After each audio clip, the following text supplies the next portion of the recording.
Battlefield 2042 was considered to be a failure after its release in 2021. The game was riddled with bugs at launch, which isn't exactly far-fetched for an EA title, especially a Battlefield one. But along with the bugs came longtime fans of the series quickly souring on the idea of a futuristic setting, something that was far different and a drastic change from the last two Battlefield games. The whole gaming community watched and laughed as 2042 lost 70% of its player base a mere 2 weeks post-launch. 70%. That's insane. Giving it a lower active player count than Farming Simulator at that time. Battlefield 2042 was dead in the water until something strange happened.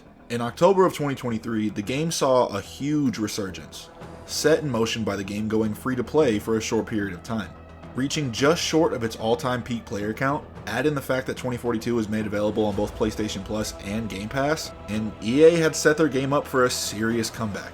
But while making your game available to more players certainly helps, you have to have a reason for them to want to play your game. So with that, I decided to hop back into a game that I bought on launch and then never touched again, just to see if Battlefield 2042 is worth playing. I will never fall.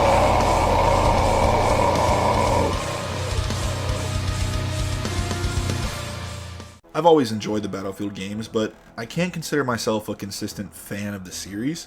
I played 3 and 4 quite a bit, but I skipped the next 3 installments. The only reason I bought 2042 initially was because I was fed up with the Call of Duty series and still had the itch to play a multiplayer military FPS. At the time, I wasn't into the game at all, and that's why I put it down until about a month ago before I recorded this video.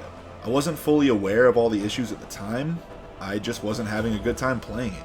That's what made it so much better when I hopped back in and started having an amazing time. Immediately, I felt the age-old Battlefield experience grab me and refuse to let go. The insanity of 128 player modes, the feeling of large-scale warfare, the awesome sight of vehicles joining the battlefield, everything that I personally enjoyed about the series, it's there. I will say the gameplay feels a lot faster paced than past Battlefield games, but that probably reigns true for all modern FPS games. For some reason, people have gotten really addicted to moving around super fast and shaking their screen like a crackhead in recent years. Luckily, you don't see that in this game, which is good because I imagine the people that do that are in a constant state of motion sickness.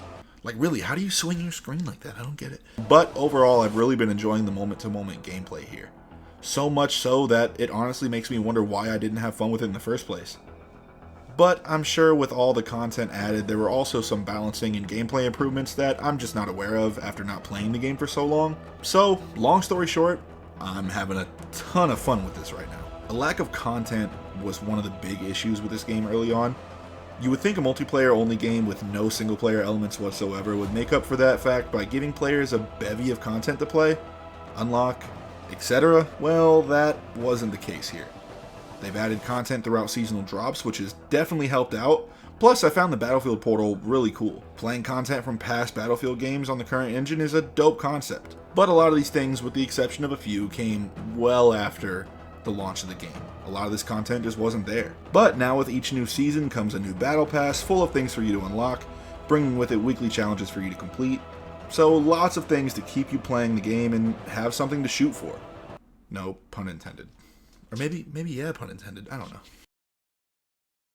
The gunplay is about as solid as it always has been in Battlefield games, which I will say that the bullet drop doesn't seem as harsh as it used to be. Maybe I'm crazy, but shots just don't seem to drop the way they used to. But it's still solid. It's still great gunplay as always. I think the learning curve overall isn't as big as it used to be as well. Also, I really don't feel the need to try out any guns besides the ones I'm already comfortable with using. Which is fine because if the devs had tried too hard to get players to use all of the guns, you might end up with something stupid like that attachment system that Call of Duty came out with. But yeah, I never felt the need to try and get all the unlocks for the different weapons, so maybe they could do a better job at making you want to use other guns. That being said, each gun does play and feel a lot different based off the ones I've used, so it does help to keep things a little exciting if you want it. Overall, I've been having a blast since popping back into Battlefield 2042. I've been playing consistently for about a month and a half now, so time will tell how much enjoyment I'll get out of it, but it's going really well so far. One thing that helps is I have some friends that I'm able to play the game with, which I think always helps the enjoyment of any game you play. Plus, when I play Battlefield, and I have a video coming out soon if you want to check it out, A lot of the time I just play and have like stupid fun. I don't care about my KD. I just want to have a good time. And that's one thing about COD. Like, it just is all about my KD. I don't really care about, like, I want to have fun. It would be stupid to say I don't care about having fun, but it's just not my main focus, because you really can't have fun in COD. You're either pooping on kids or you're not. That's the only way you're having fun, is if you are dominating every game. I feel like in Battlefield you can have a lot more fun without necessarily having to worry about what your KD looks like. So, can I recommend that you play Battlefield 2042 in the year 2024? Man, that's a tongue twister. Well, the short answer is yes, but I think it's a little more complicated than that. Don't go into this game looking to capture the feeling you had playing past games in the series. Yes, like I said earlier, those moments are there, but it's different. It's not the same, and a lot of it is just nostalgia and the way you look back on those things. This is just not those games, and that's okay. If you just look at 2042 as its own entity, and especially with all the post-launch support, it stands on its own very well. If you have some friends to play with, that's awesome, but even if not, you can still have a really good time playing solo. So, if you can, I'd say check out Battlefield 2042 and hop in the comments to let me know what you think of the game. For now, I've been B-Rye, and thank you so much for watching.